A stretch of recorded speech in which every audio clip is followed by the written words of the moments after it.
So sir start करते हैं आपकी जर्नी से कि कैसे आपने अपने फ्यूचर की शुरुआत करी आपके स्कूल टाइम से।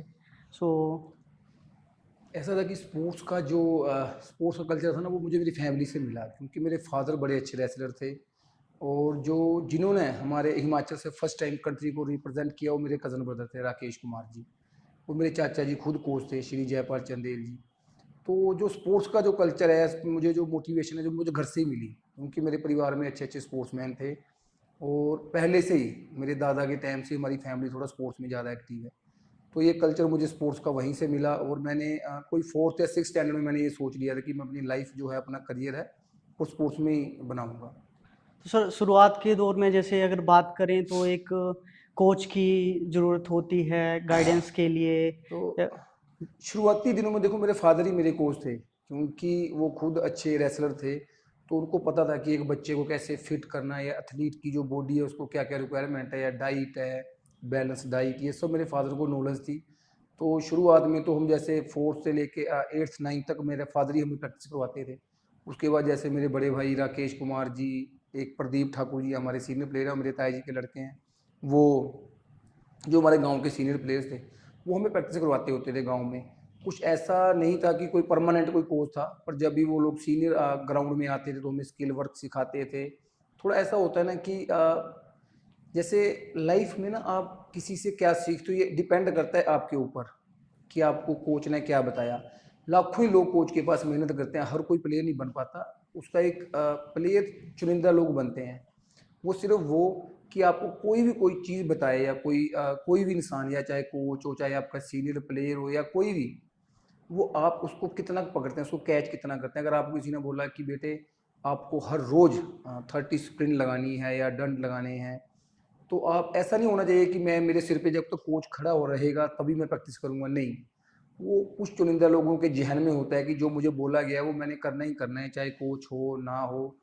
तो ये चीज़ें थी मेरे में। अगर मुझे कोई बता देता था कि यार अगर अच्छा प्लेयर बनना है तो 40 मिनट कंटिन्यू रनिंग करनी है, तो जब मैं अकेला भी होता था मैं करता था उन सब चीज़ों को। सर जैसे आपने स्टेट टीम में आपकी सिलेक्शन हुई, हाँ। उस दौरान आपकी मतलब क्या फीलिंग्स थी। स्टेट टीम में तो देखो ऐसा था कि स्टेट के लिए तो मैं, प्लेयर अच्छे थे हम लोग बहुत, मतलब कि क्योंकि हमारे गांव में शुरू से माहौल था, मैंने आपको पहले भी बताया। तो उस लेवल के प्लेयर थे, तो वो एक्साइटमेंट नहीं थी हमारे लिए कि भाई स्टेट टीम में आना तो मेरे लिए कोई बड़ी बात नहीं थी। हिमाचल की तरफ से खेलना, वो तो मेरे लिए एक नॉर्मल था। वो तो मेरा सपना ही, मेरा जब आपको पता है कि सपना ही बड़ा हो तो मतलब, स्टेट टीम में तो मैं नहीं बोलूँगा आपको, पर मेरा, हाँ, ये था, मेरा सपना था इंटरनेशनल होने का। तो ये मेरा पहला स्टेप था जो मैं इजीली, क्योंकि मेरा टारगेट इतना बड़ा था कि मैं फर्स्ट स्टेप था जो वो इजीली चढ़ गया था। और स्टेट टीम में आपका मतलब ऐसा कोई टूर्नामेंट जो आपके लिए अभी तक का यादगार पल हो। स्टेट टूर्नामेंट में देखिए, जो हमारी फर्स्ट सीरीज स्टेट हुई थी जिसमें मैंने पार्टिसिपेट किया था, वो नालागढ़ में हुई थी। और मैं उसमें बहुत अच्छा खेला था। मैं भी उस टाइम मैं +2 क्लास में था, तो बहुत कम एज थी मेरी। और सीनियर टूर्नामेंट था वो, सीनियर नेशनल के लिए हमारी टीम जाती थी, तो मैं उसमें बहुत अच्छा खेला था। तो मुझे काफ़ी लोगों ने वहाँ अप्रिशिएट किया मुझे। ऐसे जो बुजुर्ग होते हैं ना, जी सर। किसी ने मुझे 10 रुपये, किसी ने 20, किसी ने 5, वो मुझे काफ़ी सारे पैसे इकट्ठे करके लोगों ने दिए। आप यकीन नहीं करेंगे, मैंने अभी तक वो पैसे संभाल के रखे हुए हैं। ये कोई 20 साल पुरानी बात होगी। मेरे पास एक, मेरे घर में ट्रॉफी है।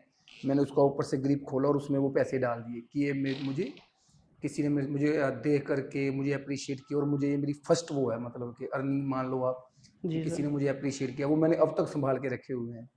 और जो सर जो आपका स्टेट टीम से नेशनल टीम में जाने का प्रोसेस रहा, उस दौरान आपको क्या-क्या चैलेंजेस आए? ये सबसे बड़ा तो चैलेंज हमारे पास ये था कि हिमाचल में ना कंपटीशन नहीं है, उतने अच्छे लेवल के हमारे पास प्लेयर्स नहीं हैं। अभी आप देखेंगे, अब अभी हाल ही में ओलंपिक चल रहा है। अब आप सोच सकते हैं हिमाचल से एक भी खिलाड़ी नहीं है, कोई भी खिलाड़ी नहीं है। जी सर। ये सब इसका कारण क्या है कि उस तरीके से हम लोगों का माइंडसेट नहीं है। ये सब चीज़ों की शुरू शुरू में मुझे बहुत दिक्कत आई, क्योंकि उस लेवल का खिलाड़ी पहले हिमाचल में कोई रहा नहीं था। जैसी मैं सोच रख रहा था, या जिस तरीके का मुझे बनना था, या मेरे फादर सोच रहे थे, शुरुआत तौर में वो ना कि एक रास्ता दिखाने वाला कोई चाहिए। मेरे बनने के बाद तो बहुत सारे बच्चे इंटरनेशनल हुए, क्योंकि उनको लगा कि यार ये बन सकता है तो हम भी बन सकते हैं। पर मेरे सामने ऐसा कोई था नहीं कि यार मैं तो, वो चैलेंज मेरे सामने बहुत ज़्यादा थे। मतलब कि जब तक मैं सीनियर नेशनल नहीं खेला था। सीनियर नेशनल में जा कर के मैं अच्छे अच्छे प्लेयर से मिला, उनसे बात की, क्योंकि मैं थोड़ा मिक्सअप जल्दी हो जाता हूँ। तो मैंने जो हमारे सीनियर प्लेयर थे उनसे जा कर के प्रैक्टिस की कि हमें क्या करना चाहिए और गेम में सुधार करने के लिए। जैसे मनप्रीत सिंह जी थे, एक मेरे आदर्श हैं श्री पंकज सिरसाट जी, उनसे मेरी मुलाकात हो गई नेशनल में। तो उनसे मैंने पूछा कि हमें क्या करना चाहिए अगर मुझे आपके जैसा प्लेयर बनना है। तो ये चैलेंज थे हमारे लिए कि हमारे हिमाचल में थोड़ा स्पोर्ट्स मतलब कि उस लेवल का यहाँ पे है नहीं जिस लेवल का होना चाहिए। क्योंकि कंपैरिजन मतलब आप ये मानेंगे कि हरियाणा, पंजाब, इनसे ज़्यादा स्ट्रेंथ हमारे लोगों में है। क्योंकि आप देखेंगे हमारा सारा पहाड़ी एरिया है, तो हमारे बच्चे 3-3, 4-4 किलोमीटर भी बिल्कुल हिली एरिया में पैदल स्कूल जा रहे हैं। उनकी प्रैक्टिस वैसे ही बहुत ज़्यादा हो रही है, जी वो सर। पहले ही बहुत ज़्यादा फिट है। बस उनको डाइवर्ट करने के लिए, उनका माइंडसेट बनाने के लिए वो चीज़ नहीं है कि अच्छे अच्छे ग्राउंड हो, हर जगह कोच उपलब्ध हो। जैसे हरियाणा में है, जी हर सर। गांव में नर्सरी होगी, सरकारी नर्सरी, वहाँ पे जाके आप प्रैक्टिस करो। इन सब चीज़ों की कमी उस टाइम भी थी, अभी भी है, पर अभी तो बहुत सुधार हो गया। एक प्लस पॉइंट है हमारे हिमाचल में, वो है स्पोर्ट्स कोटा। वो हमारी मुझे लगता है पूरे इंडिया में सबसे जो स्ट्रॉन्ग पॉलिसी होगी जॉब के लिए, वो हिमाचल प्रदेश में होगी। सर 2014 में एशियन टीम में गोल्ड मेडलिस्ट रहे आप। तो जी, उस दौरान मतलब जब आप घर वापिस आए तो लोगों की मतलब क्या फीलिंग्स थी आपको लेके, या क्या एक्साइटमेंट थी परिवार में? देखिए 2014 में जब हम एशियन गेम में हम लोग मेडल लेकर आए, तो मेरे लिए मेरा सपना था, हमारा सपना था, मेरे परिवार का, स्पेशली मेरे फादर का। क्योंकि हमारी परवरिश शुरू से ही इसी लेवल पे हुई थी कि यार कल एक ना एक दिन मैं एशियन गेम खेलूं। तो अब ये मान लीजिए कि उस टाइम एक सपना पूरा होना मतलब कि कितनी खुशी की बात है वो थी। और गांव में बड़ा प्यार मिला। आसपास जो हमारा हमारा मैं ग्रामीण एरिया से हूँ बिल्कुल, मैं अभी भी विलेज में रहता हूँ, मेरे गांव का नाम दवोटा है। पूरा गांव हमारे घर आया था, पूरा गांव तो नहीं बोलूँगा, पूरा इलाका था जो, वो सब आए थे मेरे स्वागत के लिए। काफ़ी बहुत ज़्यादा भीड़ इकट्ठा होती, जगह जगह लोगों ने ऐसे लड्डू टाइप बांटे, बर्फी बांटी, ऐसे जगह जगह मेरा। जब मैं नालागढ़ से अपने गांव के लिए निकला, तो हर गांव में लोग बाहर खड़े थे हार वगैरह लेकर के मेरा स्वागत कर रहे थे। काफ़ी बहुत अच्छा माहौल था, मैं वो पल कभी नहीं भूल सकता। क्योंकि हिमाचल में भी शायद उससे पहले कोई एशियन गेम का मेडल नहीं आया था गोल्ड, जहाँ तक मेरी मुझे लग रहा है। सर जैसे 2014 का जो एशियन गेम्स रही, उसमें कोई ऐसा टूर्नामेंट या कोई ऐसा मैच जो आपके लिए मेमोरेबल हो कि नहीं मैंने इतने पॉइंट टीम के लिए? हाँ जी, ऐसे तो हम लोग एक बार नेशनल गेम खेले थे राजस्थान की तरफ से। तो फर्स्ट टाइम उस टाइम राजस्थान का गोल्ड आया था कोई 50 साल के बाद। वो मेरे लिए बहुत अच्छा एक इवेंट था, क्योंकि नेशनल गेम में फर्स्ट आना, और मैं उसमें बेस्ट रेडर आया था, तो वो एक मेरे लिए बहुत बड़ी बात थी। मैं मुझे लगता है कि उस टाइम मुझे इतनी खुशी हुई थी जैसे मैंने एक कंट्री को रिप्रेजेंट किया है, देश के लिए खेलना और वो इवेंट जीतना मेरे लिए बराबर मायने रखता था। और सर जैसे प्रो कबड्डी लीग आने के बाद आपकी फेम में क्या चेंजेस आया? आपको मतलब एकदम से ऐसा लगा हो कि नहीं यार मतलब मैं काफ़ी ज़्यादा पॉपुलर हो गया जितना पहले? नहीं हाँ देखो ऐसा तो था ही, पहले जो हमारी गेम थी ना वो गांव तक सीमित थी जी। जी सर। जैसे हमारा जो नज़दीकी मेरा एरिया था वो सब मुझे जानते थे कि मेरा नाम ऐसे निकनेम सोनू है, जी सर। तो सब मुझे जानते थे कि यार लड़का अच्छा खेलता है ये वो। पर लेकिन जैसे ही प्रो कबड्डी के आने से, टीवी पे आने से लोगों में थोड़ा क्रेज़ बढ़ा। क्योंकि कहीं ना कहीं आप देखेंगे कबड्डी सब नहीं खेली होती है, जी सर। हर एक इंसान ने कभी ना कभी स्कूल में खेली होती है, वो टीवी पे आने लगी तो लोगों ने बड़े इंटरेस्ट के साथ देखी। और हम वो पहले खिलाड़ी थे हम लोग जब प्रो कबड्डी शुरू हुई। हिमाचल से मैं ही था, एक रोहित राणा भी था लड़का। तो हिमाचल के लिए बड़ी बात थी कि यार हमारा एक बेटा वहाँ पे खेल रहा है। तो हिमाचल लोगों ने तो मुझे बहुत प्यार दिया, मैं जहाँ भी गया, स्कूल में, कॉलेज में, उसके बाद तो एक पहचान मिल गई। मैं कहीं अपने बाजार भी गया, नालागढ़ भी गया, तो लोगों ने ऐसे दूर से पहचान लिया यार अजय ठाकुर है। तो ये एक अपने लिए बहुत बड़ी बात होती है कि आपको कोई पहचान ले, आपके नाम से पहचानता है, आपका फेस देख करके आपको पहचानता है। तो उसके पहले तो अब हम इंटरनेशनल में खेल के आए 2007 में फर्स्ट। जब तो आप हम 19 साल के थे आई थिंक, हाँ जी। और सबसे तो छोटे प्लेयर आप ही थे। हाँ मैं ही था उस टाइम। तो तब इतनी पॉपुलरिटी नहीं थी, तब अब बताना पड़ता था कि यार मैं भी कबड्डी में इंटरनेशनल प्लेयर हूँ, लोग जानते नहीं थे। अब तो आप कहीं चले जाओगे, कहीं आपको लोग झट से पहचान लेते हैं कि आप अजय ठाकुर हो। अगर कोई पहचानेगा नहीं तो आपको फेस को देख के थोड़ा ऐसे विडम्बना में पड़ जाता है कि यार अजय ठाकुर लग रहा है, या कहाँ देखा हुआ है, ऐसा लग रहा है। ऐसे लोग आके पूछते हैं कि मैं सर मैंने आपको, कई बार ऐसे हो जाता है कि सर मैंने आपको कहीं देखा है, मतलब उनको याद नहीं आ रहा होता, पर ऐसे लोगों को लगता है कि मैंने कहीं देखा हुआ है। तो ये पहचान मिली है एक प्रो कबड्डी आने से हर एक प्लेयर को। अगर बात करें हिमाचल प्रदेश की, तो हिमाचल प्रदेश में जब भी कबड्डी का नाम आता है तो मतलब बंदे के दिमाग में मतलब एक ही बात होती है कि अजय ठाकुर। चलो मतलब उसके आज लिए की डेट में धन्यवाद। अगर हम बात करें तो मतलब कहीं भी हिमाचल प्रदेश में अगर कबड्डी को कोई रिप्रेजेंट करता है तो वो अजय ठाकुर जी है। ये देखो मेरे लिए एक बड़ी बहुत बड़ी बात आपने बोल दी कि जब भी हिमाचल में कोई नाम लेता है तो अच्छी बात है। उसका मेन मैं आपको वही समझा रहा था कि मेरे से पहले इस लेवल पे हिमाचल में कभी किसी ने कबड्डी खेली नहीं। एक तो ये मेन कारण रहा इस चीज़ का कि लोगों को मेरे खेलने के बाद लोगों को एक आस बंधी कि यार ये खेल सकता है तो मैं भी खेल सकता हूँ, है ना। कि सामने एक रोल मॉडल मिला उनको, जैसे कि मैं खुद अब पुलिस में डीएसपी लगा ड्यू टू स्पोर्ट्स कोटा, और बहुत बच्चों को ऐसा है कि यार अजय ठाकुर लग सकता है मैं भी लग सकता बिल्कुल हूँ, सर। है ना। क्योंकि आपके सामने एक टारगेट हो गया कि यार वो कर सकता है मैं भी कर सकता हूँ। कोई चीज़ इससे पहले हुई ना हो ना तो बच्चों को लगता है यार पहले तो कभी कोई हुआ नहीं, है ना। जैसे कि मैं खुद की बातें आपको बता रहा हूँ कि मेरे से पहले कोई नहीं था, तो मुझे वो बड़ी कहीं ना कहीं मेरे माइंड में होती थी कि यार होगा या नहीं होगा, होगा या नहीं होगा। जब से मैं पुलिस में आया हूँ या मेरी जो पॉपुलरिटी बढ़ी है एरिया में, तो उसके बाद सब बच्चों को है कि यार अजय ठाकुर बन सकता है मैं क्यों नहीं बन सकता। ये एक इसका मेन मुख्य और कारण है। दूसरी बात मैं एक और ऐड करना चाहूंगा कि कबड्डी के क्षेत्र में आपका नाम आज की डेट में ऐसा है कि जैसे चांद पर जाने वाला कोई पहला व्यक्ति। आप आपसे नहीं पहले मतलब अभी तक किसी को भी पद्मश्री अवार्ड नहीं मिला है कबड्डी के क्षेत्र में। जी, देखिए ऐसा है, मेरे से तो बहुत अच्छे अच्छे खिलाड़ी रहे हैं जी। मैं अभी इतने नाम ले दूंगा कि जो मेरे से जिनको मैं उनके साथ खेला हूँ, मैंने उनको देखा है ना। राकेश कुमार जी थे, पंकज सिरसाट, मनप्रीत सिंह, नवीन कुमार, अनूप भाई, मंजीत चिल्लर, बहुत नाम है जो मेरे से अच्छे खिलाड़ी थे। मेरा सिर्फ देखिए हर एक चीज़ का ना एक टाइम होता है चमकने के लिए। मेरे लिए प्लस पॉइंट ये रहा कि जब भी जैसे इंडिया में वर्ल्ड कप हुआ तो बाय लकी आप इसको बोलेंगे पूरी टीम बहुत अच्छा थी और सबसे बेस्ट मैं खेला। बिल्कुल सर। ऐसे ही हमारे स्पोर्ट्स मिनिस्टर वहाँ गए हुए थे, अपना मास्टर दुबई कप हुआ था एक दुबई में, वहाँ इंडिया के जो स्पोर्ट्स मिनिस्टर थे वो भी गए हुए थे। जी सर।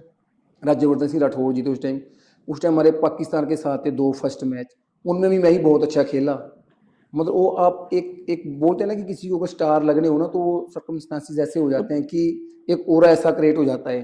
जी सर। तो फिर वहाँ भी मैं बहुत अच्छा खेला, मैं सबसे ज़्यादा पॉइंट मेरे ही होंगे उस इवेंट में। तो ये सब कारण बन गया कि मुझे पद्मश्री मिला। जो आपका ये टूर्नामेंट आप पाकिस्तान के साथ जो रहा आपका टूर्नामेंट, तो मतलब पाकिस्तान का जब नाम बंदे के दिमाग में आता है तो एक मतलब एंगर सा होता है बंदे का, नहीं यार। बिल्कुल, देखिए सबसे ज़्यादा अगर हमें कभी ऐसे लगता है अंदर से, है ना, डर तो नहीं मैं इसको बोलूँगा, एक फोबिया टाइप, है ना। पाकिस्तान के जब मैच होगा ना तो आपको अंदर से एक ऐसे ही रहेगा कि यार इस टीम से कैसे न कैसे करके जीतना है। वो जो प्रेशर रहेगा ना उससे ना आप बिल्कुल कमज़ोर खेलेंगे। बिल्कुल सर। बिल्कुल मतलब आपकी जो परफॉर्मेंस है वो बिल्कुल लो लेवल पे आएगी। ऐसा ही जो हमारे साथ जितने भी यंगस्टर मेरे साथ गए थे ना, प्रदीप नरवार, राहुल चौधरी, मुझे लगता है उनके साथ यही हुआ कि उनका फर्स्ट या सेकंड टूर्नामेंट और हमारे 2 मैच पाकिस्तान के साथ थे। आप खुद यकीन नहीं करेंगे, मैंने मम्मी को कॉल किया कि मम्मी हमारा ऐसे पाकिस्तान के साथ 2 मैच है। मेरी मम्मी खुद मुझे बोल रही है कि बेटा इनसे नहीं हारना है। ये तो मैं बोला मम्मी आप कैसी बातें कर रहे हो, तो आपने मुझे और प्रेशर दे दिया। मतलब कहीं न कहीं आप इस चीज़ को डिनाई नहीं कर सकते, कहीं न कहीं आपके माइंड में ना एक कोने में डर रहता है बिल्कुल पाकिस्तान सर। के साथ खेलते हुए कि यार पूरा देश देख रहा है और सबकी ऐसे ही होता है किसी से भी हार जाना, इनसे मत हारना, मतलब ऐसा एक ट्रेंड है हमारे यहाँ पे। तो बहुत प्रेशर रहता है जब भी पाकिस्तान के साथ मैच होगा, चाहे वो क्रिकेट में हो, चाहे वो रेसलिंग में हो। मैं बिल्कुल सर। काफ़ी लंबा टाइम स्पोर्ट्स में रहा, पर जब कहीं पाकिस्तान का नाम आएगा, आपका इवेंट है, तो आपके ऊपर मतलब 100% नहीं 200% आपके ऊपर प्रेशर रहेगा। और दूसरी बात सर, ये आपने प्रो कबड्डी में भी मेरे हिसाब से 8 सीजन खेले हुए हाँ हैं। जी, 8 से हाँ, ज़्यादा हो सकते हैं पर नहीं मैं हाँ, 8 8 सीज़न, हाँ 8 जी। सीजन। तो 8 सीजन में आप टॉप रेडर्स में रहे। आठों के आठों अ, सीजन में आपका नाम टॉप रेडर्स में चला रहा, तो मतलब इतनी इतनी मेहनत आपकी है जो नहीं मेहनत ऐसा है कि मैं ना शुरू से हार्ड वर्कर हूँ जी। मैं शुरू से बहुत हार्ड वर्क किया है क्योंकि मेरा बैकग्राउंड ही ऐसा है। मैं आपको पहले ही बताया कि मेरा जो बैकग्राउंड है वो स्पोर्ट्स का है। मैं आप यकीन नहीं करेंगे, एज ए डीएसपी होने के बाद मैं डेली 2 घंटे सुबह भी जिम करता हूँ, शाम को भी जिम करता वो हूँ। तो अगर मैं आप ये आपको। ज़ूम करके दिखाएँगे तो आप देखेंगे कि मेरे हाँ, मुझे शौक है ऐसे फिट रहने का। क्योंकि मेरी आदत नहीं है, नॉन वेज मैं नहीं खाता हूँ, होटल में खाना मैं पसंद नहीं करता हूँ, ड्रिंक मैं नहीं करता हूँ। तो मेरा टाइम पास ही है कि मैं कहीं ग्राउंड में चला जाऊँ। बहुत ज़्यादा मेरा घुलने मिलने की आदत नहीं है मेरी है, मतलब आउटसाइडर लोगों के साथ ऐसे कि मैं कहीं जाऊं, पार्टी में जाऊं, ऐसे मेरी आदत ही नहीं है। तो एक ये भी कारण रहा कि मैं हमेशा फिर ग्राउंड की तरफ ही जाता रहा। दूसरा सर, मतलब अगर जैसे आपने डाइट की बात करी अभी, नॉन वेज हो रही है अल्कोहल को लेके, तो डाइट एक स्पोर्ट्स मैन की जिंदगी में कितनी इंपॉर्टेंस रखती है? जैसे आज की डेट में एक देखो, मतलब थिंकिंग बनी हुई है कि जो नॉन वेज खाता है वही अच्छा नहीं, खिलाड़ी। ऐसा कुछ नहीं है जी। मैं कोई बहुत बड़ी बात तो नहीं बोलूँगा, पर जब हम कबड्डी खेलते थे तो हिंदुस्तान की टीमों में हमारा सबसे ज़्यादा ऐसे इन प्लेयरों में नाम आता था कि यार अजय ठाकुर में ताकत है, मतलब पावरफुल रेडर है या बिल्कुल सर। पावरफुल है, ऐसे जैसे बहुत कम लोग ऐसे नाम आते हैं। मैं प्योर वेजिटेरियन रहा जी। कभी मैंने प्रो कबड्डी लीग में चिकन मीट नहीं खाया। हॉस्टल में मैं 2 साल रहा, बिल्कुल नहीं खाया। ऐसा नहीं कि मैंने खाया नहीं है, मैंने खाया है, कभी कभी 1 महीना खा लिया है ऐसे। हमारे घर में तो कभी एंटर होता ही नहीं जी। अंडा मीट हमारे घर में कभी एंटर नहीं होता। हमारे इवन के हमारे घर में नहीं, मेरी पूरी फैमिली में, हमारे दादा परदादा के टाइम से ही तो हम सबसे अच्छे स्पोर्ट्समैन रहे जी। ये तो एक मतलब ऐसा है कि जो एक जीव का स्वाद आप मान लो इसको, कि जिनसे ये नहीं छूटता तो वो बोलते हैं कि अगर नॉन वेज नहीं खाओगे तो आप अच्छे प्लेयर नहीं बन पाओगे। ऐसा कुछ नहीं है। ये हो सकता है कि प्रोटीन लेने के लिए थोड़ी जो वेज वेज प्लेयर होते हैं ना, उनको थोड़ी ज़्यादा मेहनत करनी पड़ती है। जी सर। आपने मीट उठाया, बनाया और आपने खा लिया, वो एक आसान सा काम है। जी सर। थोड़ा अगर वेज से अपना प्रोटीन लेना है वो थोड़ा मुश्किल है, बस ये है। और बाकी सर बात करें जैसे आपके लाइफ में स्पोर्ट्स को लेके, तो जो आपके आस पड़ोस में आपके जो फ्रेंड्स वगैरह थे या आपके रिलेटिव्स थे जो आपकी एज के थे, तो मतलब ऐसा नहीं होता था कभी कि नहीं यार ये स्पोर्ट्स कर रहा है कहाँ तक जाएगा, या ये मतलब पढ़ाई के उस मामले में पीछे है, वैसा कुछ? मेरे मम्मी ना खुद टीचर थे प्राइवेट स्कूल में, अच्छा। तो मेरी मम्मी को बड़ा लगता था। असल में ना एक एक ना फैमिली का टारगेट होता है, एक सपना होता है। मैं आपको सही बताऊँ ना, मेरे फादर थे ना, उनका एक ही सपना था कि मैंने अपने बेटे को इंटरनेशनल करना है। वो तो सीधा मुझे बोलते थे कि तू पढ़ ना पढ़, मुझे तेरी चेस्ट पे तिरंगा लगा चाहिए, बस। यानी कि ना एक फैमिली से बैकग्राउंड से आता है ऐसे दिल्ली। जी सर। अब मैं अगर आप मेरे पास अभी एक छोटी गुड़िया है 3 साल की। अगर कोई मुझे ये पूछे कि कल को आप इसको क्या चाहते हैं कि ये कल को डीएसपी बने या एशियन गेम गोल्ड मेडलिस्ट बने, तो मैं 100 नहीं, मैं 200% ये चाहूँगा कि कल को ये एशियन गेम गोल्ड मेडलिस्ट बने। जी सर। ये ना अलग अलग थिंकिंग होती है। अब मुझे स्पोर्ट्स के साथ इतना ज़्यादा प्यार है, मैं ये कोशिश करूँगा कि मेरा बेटा बजाय डीएसपी आईपीएस बनने के एशियन गेम में ओलंपिक में पार्टिसिपेट करे या उसमें मेडल लेके आए। ये अलग अलग एक समाज में ना 2 दायरे हैं। जी सर। अब ये सिर्फ दिमाग की बात है जी, है ना। अब मैं अगर मेरी फैमिली को बोलूँ कि मैं अभी बिजनेस करूँगा, तो मेरे पापा ना मेरे 1000 जूते मारेंगे कि यार तू बिजनेस क्या करेगा, तेरी इतनी अच्छी जॉब कर रहा है, तू डीएसपी है, तू अच्छी जॉब से कर। अगर यही बात अंबानी बोले, अंबानी का बेटा बोले कि पापा मैंने डीएसपी है, मैंने एसपी लगना है, जी तो सर। उसके फादर उसके मारेंगे जूते बिल्कुल सर। कि यार एसपी डीएसपी क्या है मेरे सामने, तू अपना बिजनेस संभालना। ये माइंड सेट है जी। आपका जितना जैसा माइंड है, जैसा आप सोचोगे, जैसा अपने आसपास देखोगे, वैसे हो जाओगे। तो जो मेरा माइंड सेट है वो मुझे ऐसे ही लगता है कि देश से बड़ा कुछ नहीं। अगर आप फील करते हो कि आप हारो जीतो, आपके हारने जीतने से तिरंगा ऊपर नीचे हो रहा है, जी इससे सर। बड़ा क्या होगा। अगर बिल्कुल। जब हम लोग गोल्ड मेडल लेके एशियन गेम में आते हैं तो सभी फ्लैग्स ना ऐसे लाइन में लगे होते हैं, जी सर। तो फिर उस फ्लैग को अप कर दिया जाता है जो जिस देश का और मेडल जब आता है। National anthem. हाँ, तो मतलब इससे बड़ी कोई बात ही नहीं है मेरे बिल्कुल लिए, सर। तो नहीं है। मैं आपने पूछा तो मैंने ये भी आपको बता दिया कि अगर कल को मेरी बेटी जी सर। चूज करेगी तो मैं 100% चूज करूंगा कि मेरी बेटी ओलंपिक खेले, ओलंपिक में पार्टिसिपेट करे, वहां मेडल लेके आए। और दूसरा सर, जैसे आपका जब इंडिया टीम में सिलेक्शन हुआ वर्ल्ड कप के लिए, हम्म। तो उस दौरान आपको कैसे पता चला कि हाँ मेरा नाम इंडिया टीम में आ गया है, या ऐसा कुछ नहीं, कोई ये तो ऐसा देखिए देखिए ट्रायल्स होते हैं। आधा तो ट्रायल से ही पता लग जाता है कि यार मैं कैसा खेल रहा हूँ, क्या है। देखो, लाइफ में ना सब इंसान को ना अपने बारे में पता होता है कि मैं कैसा हूँ, क्या हूँ। वो अलग बात है कि लोग ना अपनी कमियां छुपाते हैं। अंदर से सबको पता होता है मैंने कितनी मेहनत करी है, क्या मैं इसके काबिल हूँ, नहीं हूँ। तो जैसे हम लोग खेलते थे, हमारे ट्रायल्स होते थे, तो हमें पता होता था कि यार मेरी इस बार सिलेक्शन होगी या नहीं होगी। वो तो फिर ऐसे ऑनलाइन हो जाता है, लिस्ट में नाम आ जाता है, न्यूज़ में आ जाता है, न्यूज़पेपर में आ जाता है। ये सब तरीके एक रहते हैं कि और वर्ल्ड कप के मैच के दौरान आपका एक मैच में ऐसा भी हुआ कि आपको बाहर बिठाया हुआ था और मैं असल में ना जो वर्ल्ड कप था ना जी, फर्स्ट टाइम ऐसा होता कि 14 प्लेयर वर्ल्ड कप खेलने के लिए गए, और वहाँ पे जो हमारी ऐसे फेडरेशन थी, उन्होंने डिसाइड किया वहाँ पे कमेटी ने कि जो डग आउट एरिया है ना, इसमें सिर्फ 12 प्लेयर ही जाएंगे। तो वहाँ यही समस्या होगी, 12 कौन जाएगा वहाँ पे।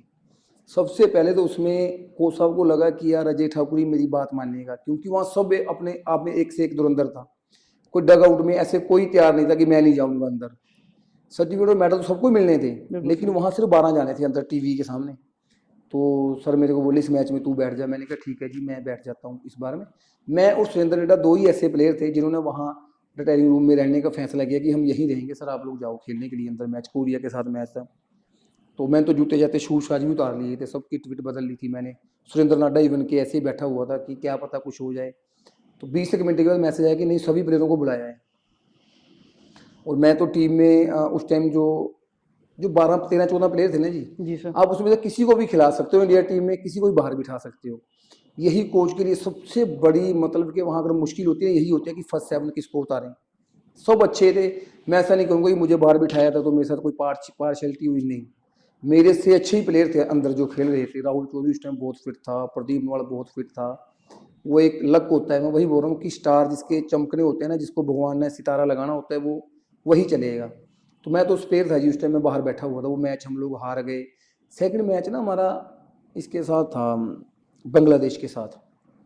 मेरी हमेशा ही आता है कि मैं सिर्फ कोच के बिल्कुल साथ बैठूंगा। मेरी आदत है कि मैच में ना मैं ऐसे बताता रहूँगा, सर ऐसे कर लो, ऐसे कर लो, या इसको भेज दो, ऐसे कर दो। क्योंकि जो बंदा बाहर बैठा होता है ना, या टीवी पे कोई गेम देखे, उसको लगे बड़ा इजी सा है यार। बिल्कुल सर। हमेशा ऐसे ही होता है, जो अंदर खेला होता है उसको पता होता है कितना टफ है या क्या सिचुएशन चली हुई है। तो वो मैच भी हम लोग ना लूज करने लग गए थे बांग्लादेश के साथ ना। तो कोच साहब मेरे ऊपर ही चला रहे, यार तुम लोग प्रैक्टिस नहीं करते हो, जब मैं बोलता हूँ आप लोग सीरियस नहीं होते हो, देखो देश की हालात पूरा देश देख रहा है। तो मैंने बोला सर ये टीम ही कुछ नहीं है सामने, ये मतलब आप अगर कोई प्लेयर नहीं चल रहा है, इनको बाहर निकालो, मुझे भेजो, मैं तो इनको 10 मिनट लगाऊंगा। मैंने ऐसे ही बोल दिया पंप में, अच्छा। समझो ऐसे ही, जैसे ऐसे बोल ही देते हैं प्लेयर कि बिल्कुल मैं तो बिल्कुल। बाहर ही बैठूँ। वो बोले अच्छा तू क्या कर लेगा ऐसे वैसे। मैंने फिर ये बात बोल दी कि मैं ऐसे कर दूंगा। बोले चल हो तैयार। मैं कहा जी मैं तो तैयार ही हूँ, मैंने नीकर वगैरह लगाए हुए थे। अब ये बोल के फिर मैं खुद ही डर गया अपने मन में। मैंने कहा यार बोल तो दिया, अब पता नहीं मैं अंदर जाऊँगा अच्छा खेल पाऊंगा या नहीं खेल पाऊंगा। चलो जी टाइम आउट हुआ। पर ऐसे प्रैक्टिस बहुत की हुई थी मैंने वर्ल्ड कप के लिए, बहुत ज़्यादा प्रैक्टिस की थी मैंने वर्ल्ड कप के लिए। मुझे लगता है इंडिया टीम में उस टाइम सबसे ज़्यादा मेहनत मैंने की होगी। बिल्कुल सर। हाँ उस टाइम मतलब जो जो वर्ल्ड कप के दौरान इंडिया टीम में सबसे ज़्यादा मेहनत मैं कर रहा हूँ, क्योंकि उस टाइम ना मेरे ब्रदर की डेथ हुई थी, कज़न ब्रदर की। तो मेरा मन भी लगता था सोने में या रूम में ना। तो मैं मैक्सिमम टाइम जिम में साइकिल चलानी 3-3 घंटे। मैं थोड़ा उदास भी रहता था। वो भी एक कारण था कि मेरी प्रैक्टिस बहुत ज़्यादा हो रही थी। मैं रूम में कम रहता, जैसे रूम में टीवी चलना मुझे थोड़ा ऐसे ही फील होता रहना। मैंने नीचे ही रहना, मैंने रूम में जिम में रहना मैंने ज़्यादा। मेरी प्रैक्टिस बहुत। और मैं जैसे उस मैच में टाइम हो लिया, मुझे उतारा और वही बात की मैंने, 10 मिनट ही लगाए उनको। फिर बांग्लादेश को मैंने बुरे तरीके से धोया उनको, मतलब कि अच्छे तरीके से हराया उनको। फिर उसके बाद हमारी एक टीम, जो जो हमारे प्रेसिडेंट थे उस टाइम जनार्दन सिंह गहलोत जी, वो रूम में आए कि ये लड़का अंदर खेलेगा फर्स्ट 7 में, और जितनी रेडियाँ मारना चाहेगा ये मारेगा, इसको कोई बाहर नहीं बिठाएगा। वो फिर मैं कंटिन्यू खेला। ऐसी थी ये स्टोरी। और वर्ल्ड कप मैच जो आपने जीता उसके बाद आपको स्पोर्ट्स मिनिस्टर ने काफ़ी ज़्यादा अप्रिशिएट किया था। बहुत, गोयल हाँ मेरे साहब। लिए स्पेशल, हाँ उतर के आ गए थे वो। तो मुझे बोल रहे थे कहाँ है वो लड़का, मतलब कि फिर मुझे ढूंढ के लेके आए कि भाई सर ये है। मेरे को बोलते कहाँ हुआ आप, ये है उस टाइम पे। तो मैंने उस टाइम पे उनको बोला था कि सर मेरी ऐसे ऐसे हिमाचल प्रदेश में डीएसपी की फाइल लगी है वहाँ पे स्पोर्ट्स कोटे के तहत। वो बोले कि ठीक है, पर लेकिन हम आपको गिफ्ट करेंगे एक जॉब। अब अगर आप कोई भी जॉब यहाँ गुजरात में बोल दो, हम आपको दे देंगे। वहाँ स्पोर्ट्स मिनिस्टर गुजरात भी वहीं थे, वो भी साथ ही खड़े थे। बोलते आप चलो हिमाचल की छोड़ो, उस टाइम पे हिमाचल में फाइल चली हुई थी कि गुजरात में बोलो आपको क्या रैंक चाहिए, कि गुजरात में लगा दें आपको डीएसपी ऐसे। मतलब उन्होंने बोला नहीं, मैं कहा नहीं सर मैंने तो ऑलरेडी जॉब में हूँ, पर मैं हिमाचल में चाहता हूँ। तो जब उन्होंने मुझे ऐसे बोला था कि जब भी हमारी गवर्नमेंट आएगी हम आपको डीएसपी लगा देंगे उसी टाइम। सर ये जैसे आप बोल रहे हो फाइल लगी हुई थी मेरी, तो आपको कहीं ना कहीं लगता है कि ये पॉलिटिकली भी अब ज़्यादा बहुत ज़्यादा छेड़छाड़ होती है स्पोर्ट्स नहीं पर्सन देखिए, के एक साथ? एक एक प्रोसेस है, एक प्रोसेस है जी, है ना। आपकी फाइल स्पोर्ट्स कोटा में जाएगी, वहाँ से गवर्नमेंट को जाएगी, ये प्रोसेस है। मतलब इसको टाइम तो लगेगा, पर मैं चाहता हूँ कि जितना हो सके टाइम, अगर मेरी ये सोच है कि जैसे कि आप खेल के आए, तुरंत आपको सम्मानित कर दिया, उस चीज़ की वैल्यू बहुत बढ़ जाती है। तो उस सर चीज़ की जो वैल्यू है ना वो बहुत ज़्यादा बढ़ जाती है। अब अवार्ड हिमाचल प्रदेश में ना एक अवार्ड मिलता है, परशुराम अवार्ड। जी सर, वो उससे भी नवाजा गया आपको? हाँ, मैं 2014 में ना मैंने फाइल सबमिट की परशुराम अवार्ड की। मैं एशियन गेम खेल, मुझे दिया ही नहीं, अच्छा। और मुझे दिया नहीं, और आप यकीन नहीं करेंगे 14 निकल गया, 15, 16, 17 निकल गया। 17 में मुझे हिमाचल गौरव पुरस्कार दिया, माननीय वीरभद्र जी थे उस टाइम पे मुख्यमंत्री, तो उनके द्वारा मुझे दिया गया यहाँ चंबा में। पर मुझे परशुराम अवार्ड नहीं मिला। मैंने एक दो बार फाइल सबमिट की, मैंने उसके बाद फाइल ही सबमिट नहीं की। फिर आप यकीन करेंगे मुझे पद्मश्री अवार्ड मिल गया, उसके उसके बाद बाद अर्जुन, मुझे परशुराम अवार्ड दे रहे और हैं। अर्जुन तो अवार्ड भी उसके मतलब बाद ही उसकी मिला। ना मेरी नज़र में अहमियत नहीं रही, समझ रहे हो। बिल्कुल सर। नो डाउट कि परशुराम अवार्ड बहुत बड़ा अवार्ड है, पर जो मुझे पद्मश्री मिल गया, फिर ये मुझे कॉल कर रहे हैं कि हमारा स्पोर्ट डिपार्टमेंट कि आप आओ, कि ये रिसीव करो। मतलब ये चीज़ें, जब जिस चीज़ की आपको नीड है, बिल्कुल सर। आज आप 10 रुपए के लिए तरस रहे हो मेरी तरफ से कि अजय ठाकुर मुझे 10 रुपए दे रहे, कल को आपको 1 करोड़ रुपए मिल गए, फिर मैं आपको बुलाऊं कि यार आ जाओ 10 रुपए ले लो। मीन्स आप, हर एक अवार्ड की एक टाइम पे अहमियत है जी, बिल्कुल हर सर। एक चीज़ की। और पद्मश्री मिलने के बाद मैं, फिर मुझे वैसे ही मैं उस टाइम ट्रेनिंग में था, मेरी बात भी हुई, मैंने कहा यार ये आप लोग क्या कर रहे हैं। मैंने 10 बार फाइल कम से कम लगाई। मतलब ये कहीं के कहीं, इसमें गवर्नमेंट की कोई गलती नहीं होती जी, ये जो हमारे जैसे ऑफिसर बैठे होते हैं ना कुर्सियों पे, यही कहीं ना कहीं फाइल को दबा के बैठे रहेंगे, जिसको बोलते हैं जेल्स फैक्टर। बिल्कुल सर। ठीक है, यही लोग कहीं ना कहीं छोटी छोटी मिस्टेक में कहीं ना कहीं आपको उभरने नहीं देंगे। बहुत लोग ऐसे होते हैं, मैं पुलिस डिपार्टमेंट में हूँ, मेरे से नीचे कोई मान लो कांस्टेबल होगा, मुझसे 10 बार परमिशन मांगेगा, सर मैं किसी स्पोर्ट्स इवेंट में पार्टिसिपेट करने जा रहा हूँ, देंगे नहीं, आपको जाने नहीं देंगे। समझ रहे हो, इसको जेलसी फैक्टर बोलते हैं, जेल्स फैक्टर बोलते हैं कि यार अच्छा इसको मैं बनाता हूँ स्पोर्ट्स में। जब तक आप में ये भावना नहीं होगी कि यार मैं इसको कहाँ तक सपोर्ट कर सकता हूँ, मैं इसको कहाँ तक लेके जा सकता हूँ, हर एक इंसान में, जब तक आपका देश प्रदेश कभी ग्रो नहीं कर सकता। अब मुझे नहीं, आप लोगों को पता नहीं, चलो इतने लोग मुझे कल को ये सुनेंगे भी वीडियो, कितनी शर्म की बात है कि ओलंपिक हो रही है, हमारे हिमाचल का एक बच्चा नहीं, बिल्कुल सर। है ना। तो फिर इससे इससे बड़ा क्या है। और इंडिया में मेरे को लगता है फर्स्ट, पहले नंबर पे ही आ गया है आबादी में, जी सर। सिर्फ 17 लोग ओलंपिक में जा रहे हैं। चाइना, अमेरिका, इनके यार 100 400 लोग इनके ओलंपिक में पार्टिसिपेट कर रहे हैं। कहाँ हैं हम लोग। सर ओलंपिक की बात करें मतलब तो मैं वही बोल रहा हूँ कि कहाँ हैं हम लोग, जीरो। और उसके लिए ये नहीं कि गवर्नमेंट कुछ नहीं कर रही, गवर्नमेंट कर रही है, पर जो नीचे का जो तबका है ना, ये हम लोग ऑफिसर लोग भी, ये मतलब उसको इम्प्लीमेंट नहीं होने दे रहे हम लोग।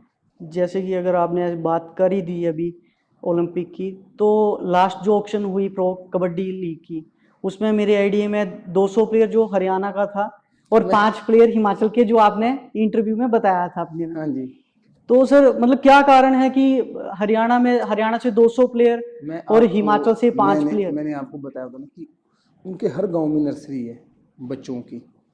मतलब बहुत अच्छे लेवल से सोचना पड़ेगा। अब हमारे कोचिज़ हैं, मान लो मैं कोच लग गया, मैं चाहूँगा ही नहीं कि मैं इंदिरा गांधी स्टेडियम से बाहर निकलूँ। बिल्कुल सर। मैं चाहूँगा नहीं कि मैं किसी स्कूल में जाऊँ। गवर्नमेंट ने तो अपॉइंटमेंट दे दी है, आप कोच हो, पर पार्टिकुलर आप एक ही टीम को सिखा रहे हो, एक उसमें से एक निकलेगा। अगर आप मान लो 16 डिस्ट्रिक्ट के कोच हैं, आप पूरी 16 डिस्ट्रिक्ट के स्कूलों में जाओ ना, टैलेंट सर्च करो ना। जब आपको गवर्नमेंट ने जॉब दी है, उसके लिए पे कर रही है, तो आप सर्च करो ना भाई टैलेंट, जी उन सर। सबको निखारो ना। बस ये कमी है कि हम लोग करना नहीं चाह रहे। गवर्नमेंट की तरफ से कोई कमी नहीं है, बशर्ते मैं पहले ही बोल चुका हूँ कि जैसे हम लोग सीट पे आ जाते हैं ना, बस हम करना कुछ नहीं चाहते। बस ये दिक्कत है। जैसे बात करें हिमाचल प्रदेश में कबड्डी एसोसिएशन की, तो वहाँ पे मतलब कहीं ना कहीं प्लेयरों के साथ पार्शियलिटी होती है। जैसे पीछे भी आपने एक मुद्दा उठाया था कि शिवरात्रि मेलों में जो है मैं वही बोल रहा हूँ कि पार्शलिटी जो फेडरेशन के लोग हैं ना, वो कम करेंगे। मैं वही बता रहा हूँ, जैसे कि जिसको मान लो आपको कोच लगा दिया, मान लो मुझे अब सिलेक्टर लगा दिया, ठीक है, बस मैं ही कर दूंगा गड़बड़, समझ रहे हो आप। मैं फिर से वही बोल रहा हूँ कि जो जिस इंसान को हमारे यहाँ पावर दी जाती है वो करप्ट हो जाता है। आपको सिलेक्टर लगा दिया, आप अच्छे से सिलेक्शन ही नहीं करोगे, ठीक है जी।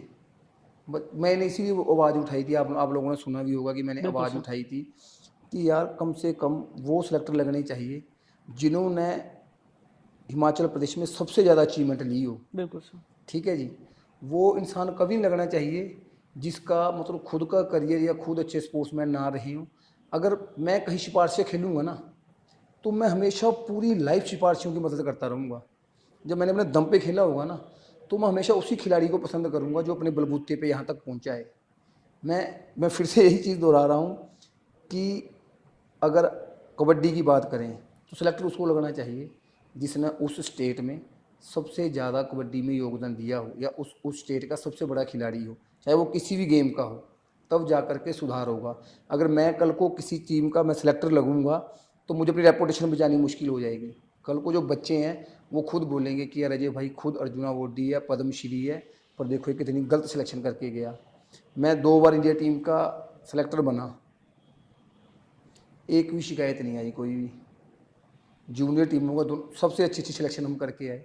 क्या जा रहा है यार हमारा? बिल्कुल सर। हम क्यों नहीं, हम अगर मतलब एक ऐसा व्यक्ति टीम को सिलेक्ट कर रहा है जिसने स्टेट लगाया हुआ है, नेशनल भी नहीं। मैं वही बोल और रहा हूँ दूसरा, कि मैं देखो, मैं अगर कल मैं एक कांस्टेबल, मेरे फादर कांस्टेबल थे, मैं डीएसपी बना और पद्मश्री तक पहुंचा, अगर कोई हमारे साथ पार्शियलिटी करता तो मैं यहाँ पे पहुंच पाता? हमारे लिए जब हमारा चयन हुआ तो बड़े अच्छे लोग थे। मैं चाहता हूँ जो आज की जनरेशन है उनके लिए भी अच्छे लोग हों।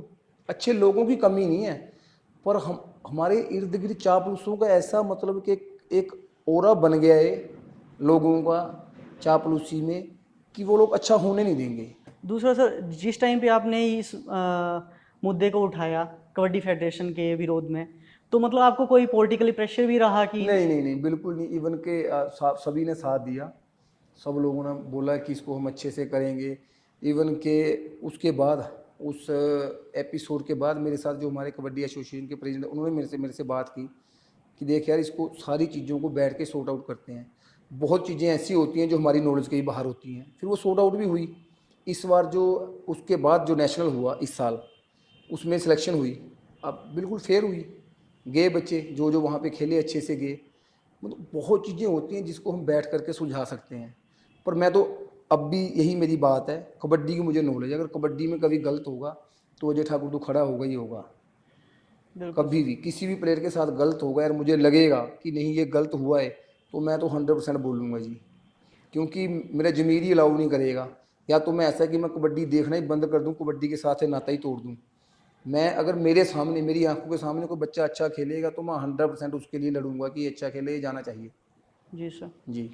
बात करें सर आपकी अचीवमेंट्स की, तो अर्जुन अवार्ड आपको मिल चुका है, पद्मश्री आपको मिल चुका है, परशुराम अवार्ड से आप सम्मानित हैं, और हिमाचल गौरव के अवार्ड से सम्मानित हैं। तो आपका भी मतलब आपको क्या लगता है कि वो अभी मैंने लाइफ में नहीं अचीव करा हुआ है, ऐसा कुछ है? नहीं, ऐसा कुछ नहीं है जी। देखो मेरे लिए, मैं पद्मश्री तो ये मान लो कि बड़ा भगवान का मेरे ऊपर आशीर्वाद रहा कि मुझे मिला। पर जो मेरी सोच थी वो सिर्फ और सिर्फ मेरा जो सपना था वो अर्जुन अवार्ड का था कि मैं एक दिन अर्जुन अवार्डी बनूंगा।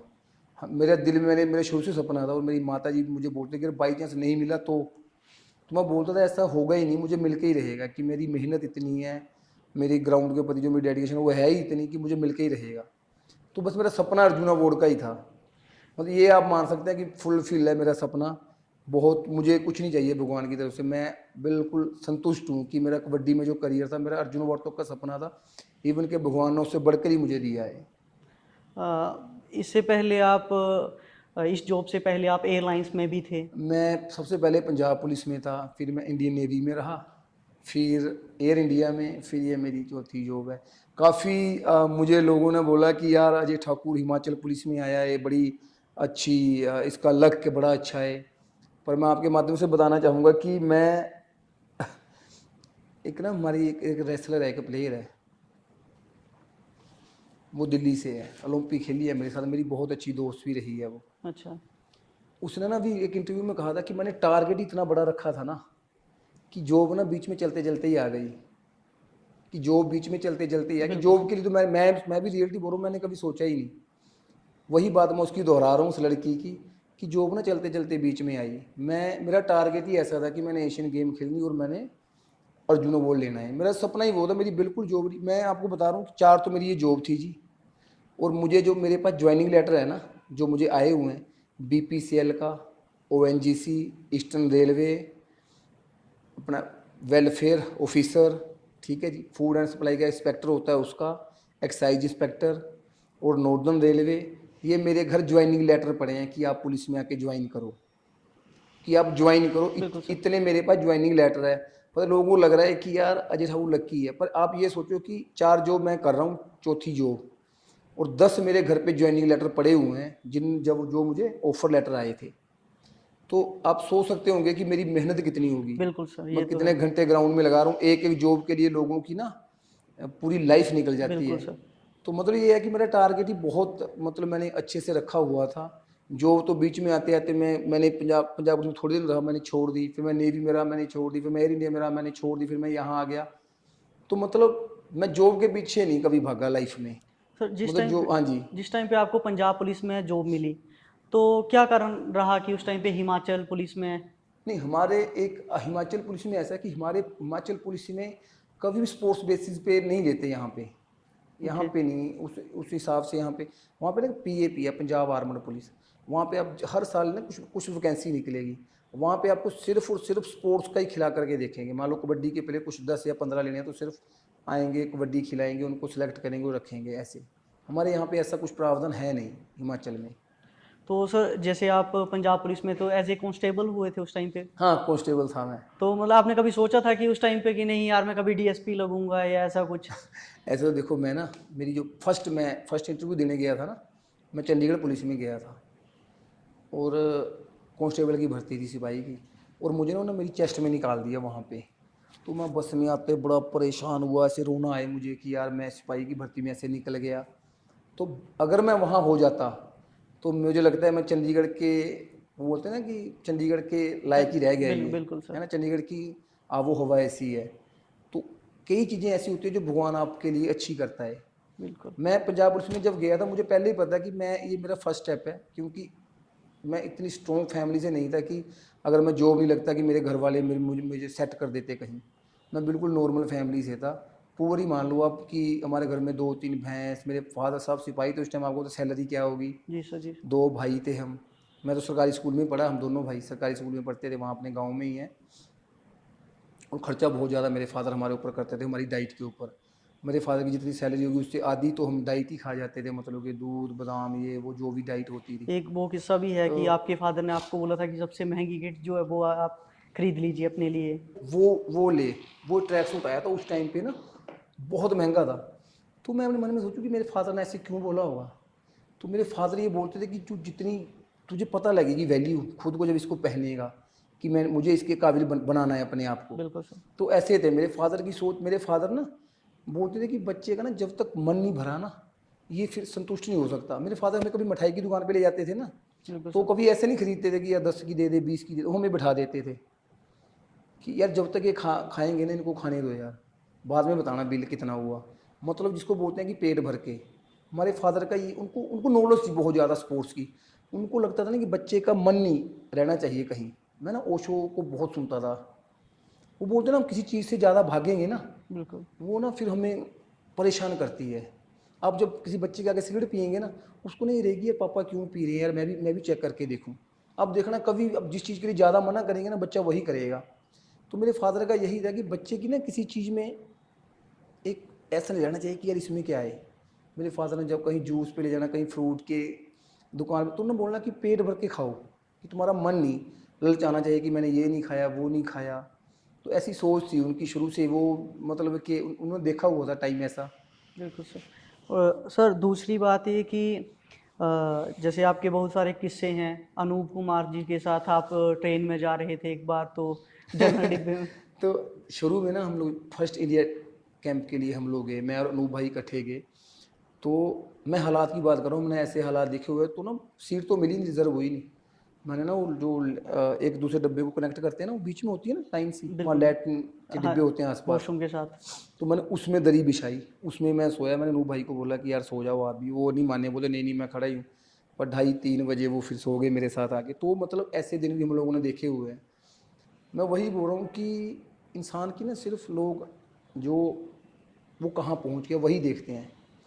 आप जहाँ कभी कुछ हासिल कर लेते हो ना, आप लोगों के लिए सिर्फ लकी हो। आपका संघर्ष कोई नहीं देखता। आप कोई नहीं देखेगा कि मैंने अब मैंने इस लेग के 2 ऑपरेट करवाए हैं, बाजू का ऑपरेट करवाया है, ये मेरी अंगूठी टूट गई थी, इसका ऑपरेट करवाया है, मेरी रीढ़ की हड्डी में 4 स्क्रू लगे हैं, नट लगे हैं, ओके। एक प्लेट डली है। आप जो लोग सुनेंगे वही जान पाएंगे, पर लेकिन लोगों को लगता है यार अजय ठाकुर यार ये बड़ा लकी है यार, इसको सरकार ने डीएसपी लगा दिया, या इसको, वो कभी नहीं देखेंगे आपकी मेहनत कि मैं रात को 3 बजे उठ जाता था।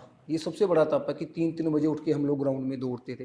हमारी मेहनत कितनी थी, हमारी स्पोर्ट्स उस लेवल की थी, उसके साथ स्टडी मतलब कितना मतलब हार्ड रहता होगा। हमें मुझे ग्रेजुएशन करनी मेरे लिए तो ऐसे हो गई थी, आफत हो गई थी कि मैंने कभी औरंगाबाद से आना एक पेपर डालने के लिए, फिर वहाँ पहुँचना, फिर दूसरा पेपर डालने के लिए, मतलब आपका स्ट्रगल कोई नहीं देखेगा। कि हम एग्ज़ाम देने के लिए भी 3-3 दिन ट्रेन में खड़े होकर ही आते थे, सुबह एग्ज़ाम होता था फिर शाम को चढ़ जाना ट्रेन। मतलब ऐसा थोड़ा था कि फ़्लाइट की सुविधा थी, हम फ़्लाइट से आते थे, फ़्लाइट से जाते थे। कोई नहीं देखेगा आपका संघर्ष, कोई नहीं देखता। जब आप कामयाब हो जाते हैं तो सब ये जरूर नोट करते हैं कि ये लकी है यार, ये यहाँ पहुँच गया। और सर दूसरा, आपके बहुत करीबी मित्र हैं मनजीत चिल्लर जी। हाँ। तो मतलब जिस ऐसा क्या है कि जिस टीम में आप खेलते थे वो आपके साथ ही नहीं, वो बाय लकी हम शुरू से इकट्ठा ही खेले हैं। मेरा दिली प्यार भी बहुत है। मुझे लगता है मेरी लड़ाई भी सबसे ज़्यादा उसी के साथ हुई होगी, मतलब आज तक हम लड़ते भी बहुत थे, बुलाते नहीं थे एक दूसरे को, 1-1 2-2 मंथ, पर हम शुरू से साथ रहे हैं। अभी भी अगर अभी भी हमारी जो अटैचमेंट है, अभी भी हम जितने भी हम प्लेयर्स हैं, हमारी सबसे ज़्यादा बात मजीत चिल्लर या अनूप कुमार जी के साथ होती है। मतलब कि हम 15-20 दिन में हम बात कर ही लेते हैं आपस में। और शादी के लिए भी कन्वेंस उन्हीं ने किया था आपको, हाँ, मनजीत चिल्लर? वो शादी के लिए तो ऐसा वो हुआ था कि उस टाइम में ना मैं बिल्कुल डाउन आ गया था, मेरी गेम ना बहुत डाउन आ गई थी। मीन्स मुझे ऐसा लग रहा था कि यार अब ना बस करनी चाहिए गेम। तो ऐसे ही हम रात को सोए हुए थे अपने कमरे में, इंडिया वर्ल्ड कप का कैंप लगा हुआ था। वो मुझे बोला ऐसा ऐसा होता है अजय, कि वो ना उस टाइम मजीद चिल्लर, अनूप कुमार उस टाइम पॉपुलर नाम थे काफ़ी, मतलब जिसको बहुत सिक्का चल रहा था उस टाइम इनका। मजीद चिल्लर बहुत अच्छा खेल रहा था और अनूप कुमार भी। तो मेरे को बोल, देख मैंने शादी की ना, देख मैं नहीं चमक गया, मेरे ना दिमाग में ऐसे जैसे देसी भाषा में बात, मेरे दिमाग है ना वही सोचता था रात रात भर। बोल ऐसे होता है ना, केवल इंसान का लक होता है कि वो लक ख़त्म हो जाता है ना, जो तेरे साथ कोई दूसरा लक जुड़ेगा ना, तब तू फिर से तेरी लाइफ में ना सितारा तेरा उठेगा। मैंने दिमाग में ऐसे ही सोचता रहा।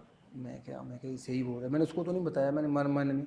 मैं जैसे ही घर आया, 15 दिन का हमारा गैप था कैंप में, मैंने आते ही मम्मी को बोला। मेरी मम्मी तो बहुत पीछे पड़े हुए थे मेरे कि इंगेजमेंट कर ले, तेरी शादी करनी है। और मैंने इंगेजमेंट कर ली अपनी वाइफ के साथ। तो आप यकीन नहीं करेंगे, वो और उसकी बात ना बिल्कुल सच हुई। कहाँ तो मैं गेम छोड़ने के लिए बोल रहा था, क्योंकि मैंने ऑपरेट करवाया था उस टाइम नया नया नी का। बिल्कुल सर। और कहाँ उसके बाद देखो मैं फिर इंडिया टीम का कैप्टन बना, world cup gold medallist, Padma Shri Arjun award मिला। तो ये किस्सा था वो। ये शादी कौन से ईयर में हुई थी सर आपकी? मैंने 19 में करवाई शादी, फिर 19 हमारा में। एंगेजमेंट और भाई 19 काफ़ी। में आपको पद्मश्री भी 19 में? पद्म श्री तो वो एंगेजमेंट के बाद मिला था या पहले? एंगेजमेंट के बाद ही मिला सब कुछ। बाद ही मिला। हाँ हाँ। तो सर कभी हुआ आपको मतलब लाइफ में किसी लड़की ने अप्रोच करा हो कि नहीं यार लड़का है, वर्ल्ड चैंपियन है, अरे ऐसे एशियन? तो बहुत होता था यार, ऐसे ऐसे तो होगा ही यार। अगर मैं नहीं खेलूंगा तो क्रश तो रहेगा ही यार। बिल्कुल सर। ठीक है, एक होता है हर एक चीज़ पे। कोई? जो बंदा टीवी पे आता होगा ना, चाहे वो कुछ ना हो, आप आपके लिए सेलिब्रिटी कौन है टीवी पे जो बार बार आता है, टीवी बिल्कुल पे सर। जिसका चेहरा दिखता रहता है। तो ऐसे होता ही है बच्चों में। मैं एक छोटा सा किस्सा सुनाऊंगा। मैं ना एक स्कूल में गया, वहाँ पे ना एक 9th क्लास में लड़की पढ़ती थी। वो मुझे ऐसी, वो बेचारी बड़ी क्यूट सी, मैं था उस टाइम 24 साल का हूँ। वो मुझे आई कि ना मैं ना आपसे शादी करूँगी। तो मैं बोला उसको कि हाँ मैं भी आपसे करूँगा शादी, पर जब आप फर्स्ट ईयर में हो जाओगे ना तब आपने मुझे अप्रोच करनी है, ठीक है। उसकी मम्मी भी साथ ही खड़े थे। ये ऊपर पहाड़ का कोई स्कूल था। मैंने कहा करूँगा, पर आप अभी पढ़ो, फिर मुझे अप्रोच करना जब आप खाना खुना बनाना सीख लोगे पूरा। मैंने कहा मैं तो खाना भी खाता हूँ, दूध भी पीता हूँ, ये सब काम आपको करने पड़ेंगे ना, मेरे लिए खाना भी बनाना पड़ेगा। मैंने उसको पूछा खाना बनाना आता है? बोलती हाँ जी मुझे आता है, पर थोड़ा कम ही आता है। मैंने कहा पहले ये सीख, जब तू फर्स्ट ईयर में हो जाएगी ना फिर मुझे फ़ोन करना। फिर अब तो ऐसे बड़ी हो गई, मुझे अभी उसका फेस याद है बिल्कुल। ऐसे होता है ऐसे ही बच्चों को। बिल्कुल सर। और सर आपके बिलासपुर हॉस्टल के किस्से, शादी वगैरह में आप बोलते? हम तो यार बड़ा उस टाइम पे क्या होता था, ऐसे इतने पैसे तो होते नहीं थे कि भाई दुकान पे मिठाई खा लें, ये खा लें। हॉस्टल में जब होते थे तो हम ना ऐसे लोगों की शादियों में घुस जाते थे। मतलब कि हमने किसी की शादी में घुस जाना शाम को, ऐसे वहाँ स्वीट वगैरह खाने के लिए, रसगुल्ले गुलाब जामुन ऐसे खाने के लिए। एक दिन ना किसी ने, एक बंदे ने हमें पकड़ लिया कि ये तो हॉस्टल के लड़के हैं। उसने हमें पकड़ लिया, मैं भी था बीच में। वो बोला ऐसे करो भाई नाचो तुम लोग। नहीं तो ना यहाँ तुम्हारी पिटाई होगी। मैंने कहा भाई नाच लेते हैं। तो हम ना डीजे के ऊपर नाचे बहुत, डांस डूंस हम अच्छा करते हैं, पंजाबी डांस। वहाँ ऊपर का कल्चर, वहाँ नाचते नहीं लोग डीजे डूजे पे ना, बिल्कुल। बहुत कम। तो हम लोगों ने ना ऐसे रौनक सी लगा दी वहाँ पे, हम हमें देख देख के और भी लग गए नाचने लड़के लड़कियाँ। उसके बाद अब यकीन नहीं करेंगे, जब भी बिलासपुर में कोई शादी होती ना, हॉस्टल में स्पेशल कार्ड आता था अजय कि ठाकुर जी। कि हॉस्टल के बच्चों को जरूर भेजना, कि मतलब कि ये माहौल बना देते हैं शादी का। बिल्कुल सर। तो ऐसे किस्से थे हमारे जब छोटे थे। तो दूसरा सर, आपने एक एकेडमी हाल ही में चालू करी है, कोहिनूर एकेडमी करके। हाँ जी, हाँ जी, हाँ जी। तो आपका मतलब ड्रीम था वो एकेडमी को ओपन करने का? एकेडमी ना मैंने बहुत पहले से सोचा हुआ है कि जब भी मैं कभी अपनी लाइफ में सक्सेस हो जाऊंगा तो मैं अपने हिमाचल के लिए ज़रूर कुछ करूंगा। तो फिर ये मेरा सपना था पहले से ही। तो अभी ज़मीन अभी कुछ दिनों पहले ही मिली है ज़मीन ना, तो मैंने जितना मेरे में सामर्थ्य था मैंने बना दी। वहाँ पे मेरे पास 60 बच्चे हैं वहाँ पे, अलग अलग ज़िलों, कोई शिमला से है, कोई कांगड़ा से, कोई कहीं से। वहाँ पे 60-70 बच्चे वहाँ इकट्ठे प्रैक्टिस कर रहे हैं, और कोशिश कर रहे हैं कि हम भी यार कल को देश प्रदेश का नाम चमकाएं। और मुझे ये लगता है कि प्लेयर चलो उसमें से 10 बच्चे बन जाएं, पर कम बिल्कुल से सर। कम उनकी लाइफ एक डिसिप्लिन लाइफ रहेगी, नशों से दूर रहेंगे, हेल्थ अच्छी रहेगी, जो आज की डेट में मोस्ट इम्पोर्टेंट पार्ट है। मतलब ऐसा मैं उनको बना दूंगा, ऐसा वो बन भी रहे हैं। वहाँ पे शेड्यूल है, कितने बजे ब्रेकफास्ट, कितने बजे सो जाना है। सबसे बड़ी बात, वहाँ पे मोबाइल नहीं है यूज़ करने के लिए। मोबाइल हम उनको वीकली संडे को देते हैं कि आप यूज़ कर लो। पूरा हफ्ता वो अपने आप से बातें करेंगे, एक दूसरे को समझेंगे, बात करते हैं। तो मुझे लग रहा है कि हम एक थोड़ा सा उसको, जो और बच्चे हैं उससे हट के थोड़ा सा उनको उनके लिए कर रहे हैं। वो बच्चा जो मोबाइल से दूर है, बिल्कुल अच्छा सर। सोच रहा है, अच्छा खा रहा है, वो मैं बोलता हूँ कि वो बहुत बड़ा नहीं, अपनी लाइफ के लिए सेट हो जाएगा। और दूसरा, मैं आपकी पीछे स्टोरी देख रहा था, एक आप एक बच्चे के बाल काट रहे थे ट्रिमर से। वो शरारती था यार, है ना, ऐसे फैशन टाइप कर रहा था, मतलब कि ना ऐसे अलग अलग, मतलब कि हेयर स्टाइल कर रहा था। उससे क्या है ना, हॉस्टल में ना एक माहौल क्रिएट हो जाता है बिल्कुल कि सर। यार, क्योंकि जैसा आप देखेंगे ना अपने आसपास देखेंगे, आप वैसे ही हो जाएंगे। जी सर। ये सच बात है। अब पुलिस वालों के पास बैठ कर पुलिस की बात करेंगे, आप ट्रक ड्राइवरों के पास बैठेंगे वो ट्रक ड्राइवर की बात करेंगे। तो मुझे लग रहा था यार इसकी वजह से ना सब बच्चे ऐसे स्टाइल करेंगे। मैंने वो ट्रिमर लिया ना, तो मैंने उसको बिल्कुल ही कर दिया, ताकि और बच्चों को तो भी सीख मिले कि यार मतलब डिसेंट स्टाइल रखना है यहाँ पे। ऐसा नहीं कि आप लोग रोल मॉडल हो यार समाज के लिए। आप लोगों को लोग देखते हैं कि यार ये बच्चा हॉस्टल में है, ये बच्चा अच्छा खेलता है, अच्छे खिलाड़ी हैं। तो पेरेंट्स क्या बोलते हैं बच्चों को कि उसको देख। हमें बहुत बोलते थे हमारे माँ बाप कि फलाने को बच्चे को देख, वो कैसा है। अब मान लो मैं या डीएसपी हूँ, मैं पद्मश्री हूँ, अगर मैं कुछ ऐसा करूँगा कि यहाँ पे मैं एक बाली डाल लूँगा या बिल्कुल यहाँ सर। पे कट लगवा लूँगा, तो फिर मेरी तरफ से क्या मैसेज आएगा। या मैं बाइक बहुत तेज़ चला रहा हूँ, कहीं मुझे कोई देखे कि यार भाई ये तो बाइक बड़ी तेज़ चलाता है, गाड़ी बड़ी तेज़ चला रहा है। कुछ भी करूँ मैं, बिल्कुल कहीं सर। बैठ के मतलब कि मैं सोसाइटी में मतलब कि शराब पी करके मैं नाच रहा हूँ, तो मतलब क्या मैसेज आएगा। बिल्कुल सर। बिल्कुल। जब आप सोसाइटी में कहीं रहते हैं तो आपको समाज, ऐसा कभी नहीं सोचना चाहिए कि मुझे क्या लेना देना किसी से। नहीं, समाज एक हमारा हिस्सा है।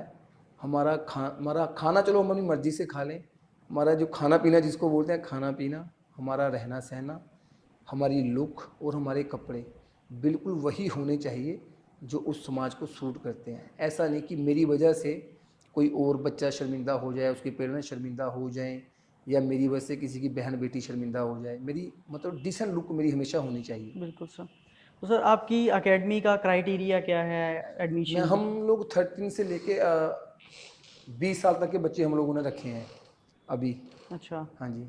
तो सर उसमें मतलब फीस स्ट्रक्चर वगैरह या कुछ? फीस रखी हुई है उसमें जी, मेस हमने एक प्राइवेट ही कर दिया है, क्योंकि मेस मेस के लिए बंदे मिल ही नहीं रहे थे। अच्छा। तो जो मेस मैनेजर है वो हमारे यहाँ हरोली, एक हमारे हल्का है यहाँ पे, वहाँ के हैं सभी। जितने भी मेस के बंदे हैं ना वहाँ पे, जी सर। वो सब हरोली से ही हैं प्रॉपर, ओके। मतलब के। हाँ जी। वैसे किसी ने एडमिशन वगैरह लेनी हो तो? अभी तो सर बंद है, क्योंकि मेरे पास बच्चे पहले ही मैंने 40 रखने थे, 60 हो गए हैं। जी सर। वहाँ जिस रूम में मैंने 6 ही बच्चे रखने थे ना, वहाँ 10 रखने पड़ रहे हैं, क्योंकि पेरेंट्स मान ही नहीं रहे हैं। बहुत समझा लिया लोगों को, पर लोग मानते ही नहीं। नहीं जी रखो रखो रखो, मतलब ज़बरदस्ती आ गए हैं बच्चे। 20 से के बच्चे तो मेरे पास ऐसे हैं जिनको मैंने बोला कि नेक्स्ट ईयर आपको लेंगे, पर वो भी आके रुक रहे हैं, क्योंकि पेरेंट्स मान ही रहे। बच्चे रो रहे हैं घर पे कि हमें रहना ही वहाँ है, हमने करना है करना है करना है। तो फिर सर आपकी एकेडमी में ऐसे कोई 2-4 प्लेयर जो आपको लगता है कि जूनियर टीम के लिए तैयार मतलब हो मेरी चुके हैं? मैं बताऊँ ना जी, मेरे पास जो लड़कियां हैं ना, वो तो मैक्सिमम मतलब के क्रीम है हिमाचल की। मेरे पास 2-3 लड़कियां ऐसी हैं जो बच्चों में बहुत अच्छी लड़कियां हैं, बहुत ही अच्छी, बहुत ज़बरदस्त। आप देखेंगे अभी हिमाचल की कोई टीम जाएगी ना, तो जो हमारी सीनियर स्टेट या जूनियर स्टेट होगी ना, उसमें आप देखना बहुत अच्छा खेलेंगी, बहुत ही अच्छा। ऐसे कोई 2-4 बच्चे जिनका आप नाम लेना चाहते हैं ताकि दूसरे उनको देख के। मेरे पास देखो जो युक्ति है, गुंजन है, एक सानिया लड़की है, वो बहुत अच्छी है। रिया है मेरे पास, वो बहुत अच्छी लड़की है। और दो मेरे पास जो सबसे अच्छी लड़की हैं वो हैं उत्तराखंड की। अच्छा। एक का नाम चित्रा है, एक का नाम लक्ष्मी है। एक हमारे शिमला से है, उसका नाम अदिति है लड़की का। वो ठीक भी है। बहुत अच्छी प्लेयर है मेरे पास। हाँ जी। तो सर आने वाले 10 सालों में आप हिमाचल को कबड्डी के क्षेत्र में कहाँ पर देखते हो? मैं देखता नहीं हूँ, मैंने एकेडमी इस लेवल पे खोली है कि मैं जब इंडिया टीम में था ना, तो हमें ऐसे ही बोलते थे कि यार ये तो एक ही है ना। मेरी मैंने मैंने तभी से मैंने सोचा ही इसलिए था कि कल को हिमाचल की टीम में जैसे हरियाणा के अभी 10-12 प्लेयर खेल रहे हैं ना, मुझे लग रहा है ये बहुत टफ है, बिल्कुल। बहुत ज़्यादा टफ है। पर मेरी सोच ऐसी है कि एक दिन ऐसा आए कि हिमाचल की टीम में 5-6, सॉरी इंडिया की टीम में 5-6 खिलाड़ी हिमाचल के हों। मेरी सोच है ऐसी कि कम से कम भी 50 खिलाड़ी प्रो कबड्डी में हिमाचल के हों। जैसे अभी 3 या 4 है ना, तो मेरी सोच है कि एक दिन ऐसा हो कि 50 खिलाड़ी कम से कम, 300 प्लेयर में हिमाचल के हों 50, और हम लोग कर सकते हैं। बिल्कुल और सर। भगवान ने अगर चाहा तो करेंगे भी। तो सर अभी अगर बात करें आप डीएसपी के पद पर कार्यरत हैं, तो आपको क्या-क्या चैलेंजेस आते हैं इस टाइम पे? यहाँ चैलेंज तो देखो कुछ नहीं है जी। यहाँ पे क्या होता है ना, यहाँ पे जो स्पोर्ट्स की लाइफ है ना, वहाँ पे आपको सिर्फ प्यार मिलता है। यहाँ पे लोग बोलेंगे भी, आपके खिलाफ भी बोलेंगे, क्योंकि यहाँ पे दो ही चीज़ है, दो बंदे लड़ेंगे, आपको किसी एक की तरफ खड़ा होना है। बिल्कुल सर। ठीक है, जो लड़ी पड़ा है, एक अपनी नज़र में सही है, दूसरा अपनी नज़र में सही है। पर आप तो वो देखेंगे एज पर लो, आप जिसको सही ठहराएंगे उससे जो दूसरा है ना, वो यही बोलेगा कि यार मेरे साथ धक्का हुआ। तो ये है। और दूसरी बात ये है कि लोगों में हमारे अभी तक हमारे, मेरे हिसाब से कि कोऑपरेट नहीं करते पुलिस को बहुत ज़्यादा। अगर हम लोग कई बार नाके नुक्के पे, जितना मैंने फील किया, हम लोग खड़े होते, कई बार मैं भी खड़ा होता हूँ, अगर हमने कोई गाड़ी रोक ली, हम बोलते हैं कि चेक करवाओ, तो वो फर्स्ट ऐसे बोलेंगे कि आप वो क्या, हम चोर लग रहे हैं। मीन्स कोई कोई चाहता ही नहीं कि, मतलब जैसे कि ऐसा होना चाहिए ना। मैं, आप यकीन नहीं करेंगे, मैं कहीं जाता हूँ ना, मैंने आज तक अगर मेरी गाड़ी कभी चेकिंग हुई तो मैंने कभी बोला नहीं कि मैं डीएसपी हूँ। मेरी वाइफ मेरे साथ होती है, आप उनसे कभी बात कर लेना, मैं कभी नहीं बोलता। कि जैसे अभी हिमाचल में इलेक्शन थे, नाका जी सर। पॉइंट लगे, तो मेरी गांव की तरफ मैं छुट्टी गया 1-2 बार बीच में, जी सर। तो मुझे पुलिस ने रोका। उन्होंने बोला भाई गाड़ी चेक कराओ, मैंने उतर के खुद डिग्गी खोली, मैंने चेक करवाया। वो अपना काम कर रहे हैं, मेरा एक बिल्कुल। मिनट के लिए कुछ ही नहीं गया। अब मैं उसको बोलता कि मैं डीएसपी हूँ, ये नहीं। आप कोऑपरेट कीजिए अच्छे से, मतलब अच्छे नागरिक होने का एक संदेश दीजिए ना। बिल्कुल सर। आपको बोला, हमारी मैक्सिमम हमारे कांस्टेबल या बेचारे नॉन एनजीओ खड़े होंगे वहाँ पे, लोग मतलब अच्छे से बात कर, लोगों में है ही नहीं, पेशेंस लेवल ही नहीं है। वो अपना एक मिनट नहीं बर्बाद होना चाह रहे, उसकी उनकी वजह से कि कई बार ऐसा होता है जैसे मेरे मन में आ जाए कि क्या यार दिमाग ख़राब कर दिया इन्होंने। बिल्कुल सर। 2-3 गाड़ी ऐसी निकल जाती जिसमें वाकई में कुछ होगा। तो मतलब कोऑपरेट नहीं करती अभी हमारे हमारे यहाँ पे, जितना कि मैंने देखा कि कोऑपरेशन की जो भावना है वो बहुत कम है हमारे लोगों में। ये हमें सीखनी चाहिए, मतलब कि होना चाहिए कि अगर पुलिस कहीं पे खड़ी हो तो हम सेफ फील करें। हमारे यहाँ पे क्या है, पुलिस कहीं जाएगी ना जी, बाइकें, हमने कल ही नाका लगाया हुआ था इधर पीनगर रोड पे, हम आगे खड़े हुए ना, लोग आए ब्रिज के ऊपर से, भाई वापस टर्न टर्न टर्न, मतलब कोई सेफ फील नहीं करता कि सामने पुलिस खड़ी है। क्यों? क्योंकि ना बाइक तेज़ चलाई होगी, नंबर प्लेट फैशन के लिए लगाई होगी, मतलब ऐसे नहीं कि पूरी नहीं, छोटी सी कट करवा के लगाई होगी, बिल्कुल। कहीं ना कहीं कुछ लगाया होगा, सलांसर चेंज करवाया होगा। मतलब कि वो जो माइंडसेट हमें चाहिए वो आने में वही टाइम लगेगा। सर इतने बिजी स्केड्यूल होने के बाद भी मैंने मतलब 2-3 बार नोटिस करा, मैंने आपको फ़ोन करा और आप फर्स्ट एक एक बेल में फ़ोन उठा रहे हैं। हाँ जी, बोलिए। हाँ जी, क्या नहीं, काम? मैं वही बता रहा था आपको पहले भी कि मेरी नेचर ही ऐसी है। मैं हमेशा कोशिश करता हूँ कि अगर मेरी वजह से या मेरे करने से किसी का अच्छा हो रहा है, या कोई हमारे हमारे हिमाचल का कोई लड़का कोई अच्छी जगह पहुँच सकता है, उसका नाम हो सकता है, तो मैं हमेशा तैयार हूँ। मैं स्पोर्ट्समैन जो मैं बच्चे हैं, मैं उनको ही बोलता हूँ मैं जब उन्ना में आया था, मैं उन्ना में भी मैं हमेशा इंदिरा गांधी स्टेडियम में जब बच्चे कबड्डी खेलते हैं मैं उनको सिखाता रहता हूँ।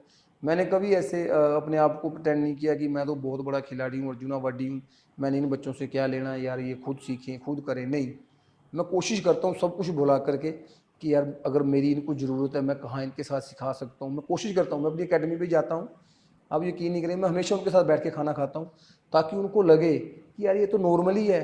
बिल्कुल सर। समझ रहे हो? अगर मैं उनको ऐसे प्रेटेंड करूंगा कि मैं अपने आप को वहाँ कैरी करता रहूँगा, ऐसे थोड़े ऐसे गोगल्स लगा के मुझसे बात ही करूँगा, उनको लगेगा कि यार हम बन पाएंगे कि नहीं बन पाएंगे, इसमें तो बड़ा एटीट्यूड है। पर जब मैं उनमें घुल मिलता हूँ ना तो उनको लगता है कि यार ये हमारे जैसे ही हम भी बन सकते हैं। ठीक है, जब जिस चीज़ को आप नज़दीक से देख लेते हैं ना तो फिर आप में और होता है कि नहीं कुछ नहीं, नॉर्मल है यार, ये हमारी तरह ही है, हमारी तरह ही खाता पीता है यार, हम क्यों नहीं बन सकते अगर ये बन सकता है। ये चीज़ें हमारे जब जब मैं इंडिया टीम में गया तो मुझे लगता था यार ये तो यार पता नहीं कितनी पावर होगी, कैसे बोल, जब वो हमारे से बात लगे करने, मेरे से दोस्ती होगी तो मुझे लगा यार नॉर्मल है यार, मैं भी बन सकता हूँ वैसे। कोशिश करो कि यार सब उनको जो हिचकिचाहट है ना उनकी उसको आप दूर कर पाओ, वो आपसे खुल के बात कर पाए, उससे बहुत चीज़ें सोल्व होती हैं। अगर आप किसी से अच्छे से बात करोगे ना तो वो उसके दिल में जो 10 चीज़ें दबी होंगी ना वो भी आपको पूरा खुल के बताएगा, उससे बिल्कुल चीज़ें सर। मतलब सोल्व होंगी, उलझेंगी नहीं। दूसरा सर, अभी पीछे भारत जोड़ो यात्रा हुई, उसमें आपको ओपोजिशन के बहुत बड़े लीडर ने पर्सनल इनविटेशन दिया और आप वहाँ पे गए, तो आपको कैसा फील हुआ कि मतलब।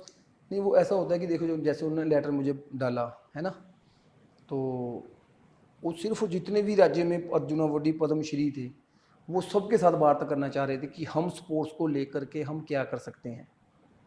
उन्होंने सिर्फ मेरे से यही बात की कि हमारी पॉलिसी में क्या क्या कमी है, कि हमें क्या लगता है कि अगर हिमाचल में आज कांग्रेस गवर्नमेंट है तो हम किस तरीके की पॉलिसी मतलब यहाँ पे ऐसा क्या कर सकते हैं कि जो अदर स्टेट में हिमाचल में नहीं है।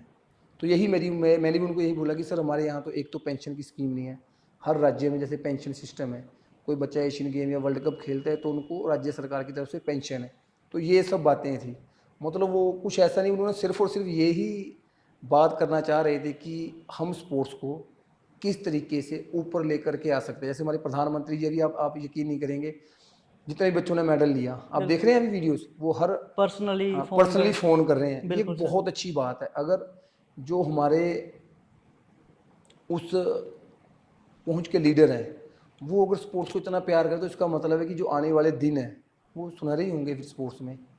और दूसरा सर, जैसे आपने बात करी अभी कि आपको पद्म श्री मिल गया तो आपको परशुराम के लिए भी अप्रोच करा गया, तो मतलब हिमाचल में या किसी भी स्टेट में ऐसा क्यों नहीं है कि खिलाड़ी को खिलाड़ी बनने से पहले वो मतलब सारी सुविधाएं नहीं दी जाती हैं, अगर देखिए वैसा अभी, उसको। हाँ अभी जैसा मुझे लगता है अभी हमारे खुद में बड़ी कमियां हैं जी। मैं आप ये चीज़ देखो, चलो मैं हूँ, मैंने कितना कंट्रीब्यूट किया हिमाचल के लिए। जी सर। मैं हूँ, मेरी ये सोच थी कि मैं जैसे ही मैं खेलूँगा मैं एक एकेडमी बनाऊँगा। मुझे लगता है मेरे से पहले भी 10 15 20 खिलाड़ी तो रहे होंगे। बिल्कुल सर। हमें जो सोच है ना वो सोच को बदलना होगा जी। हर एक खिलाड़ी, हम क्या, हमारी क्या कोशिश रहती है कि हम सिर्फ ले लें। बिल्कुल ठीक सर। है, मुझे जो हिमाचल गवर्नमेंट से पैसे मिले वो मैंने ले लिए, बैंक में जमा कर लिए, जो मैंने प्रो कबड्डी से कमाया वो भी जमा कर लिया। मैं बच्चों के लिए कुछ नहीं कर रहा हूँ। इन सब चीज़ों की कमी है हमारे लिए, हमारे पास। अगर मुझे कुछ मिला है ना, मुझे भी तो गवर्नमेंट से मिला है, बिल्कुल सर। गवर्नमेंट ने ही दिया है। तो अगर मैंने उसमें से कुछ पैसा बच्चों के लिए निकाल दिया तो कोई कोई बड़ी बात नहीं है। बिल्कुल सर। पर हमारी सोच ऐसी नहीं, हम सिर्फ और सिर्फ गिव, हम लेना ही जानते हैं, हम देना नहीं जानते। इस सोच को जब तक हम यहाँ से नहीं निकालेंगे ना माइंड से, तब तक हम आगे नहीं बढ़ सकते स्पोर्ट्स की दुनिया में। दूसरी, तो अजय ठाकुर जी अपने फ्री टाइम में क्या करते हैं? मैं फ्री टाइम में जिम जाता हूँ और मैं एनिमल लवर हूँ। काफ़ी सारे मेरे पास अभी तो नहीं है, मेरे पास अपने काफ़ी कुत्ते थे, घोड़ा था, मतलब कि रैबिट, खरगोश, कबूतर मेरे पास बहुत है, 100+ पिजन होंगे मेरे पास, अलग अलग कंट्री के, मतलब कि ऐसे रेयर ब्रीड्स मुर्गे हैं मेरे पास, रेयर ब्रीड्स के, मतलब बाहर के। तो उनके साथ मैं टाइम स्पेंड करता हूँ बस। और जिम में आपने मैडम को भी ज्वाइन करवा दिया है? हाँ जी, मेरी वाइफ को भी लेके जाता हूँ, मैं उनको ही बोलता हूँ कि यार फिट रहो। कल को मेरी गुड़िया है, ये इसको लगना चाहिए कि मेरी मम्मी बड़ी फिट है, मेरे फादर बड़े फिट है, मुझे भी रहना है।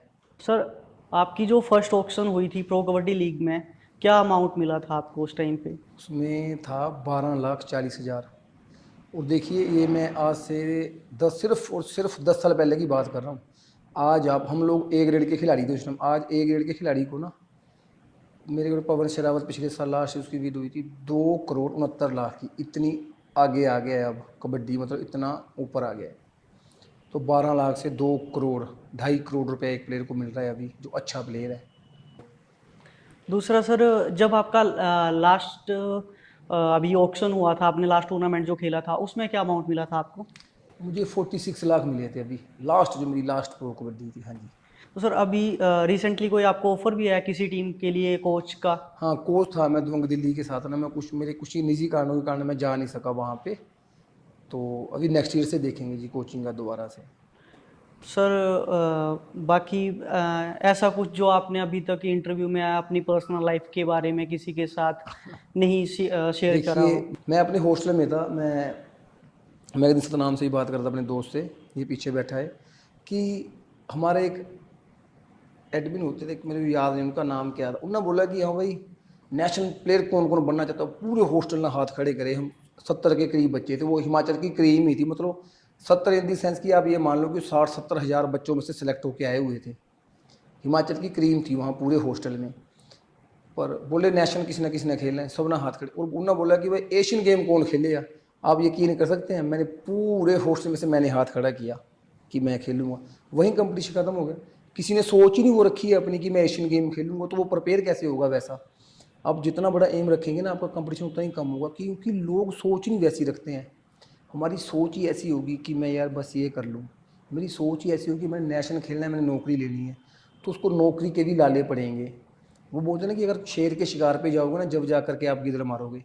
आपकी सोच ही सीधी अर्जुन अवार्ड की होनी चाहिए, तब जा कर के आप एशियन गेम खेलेंगे।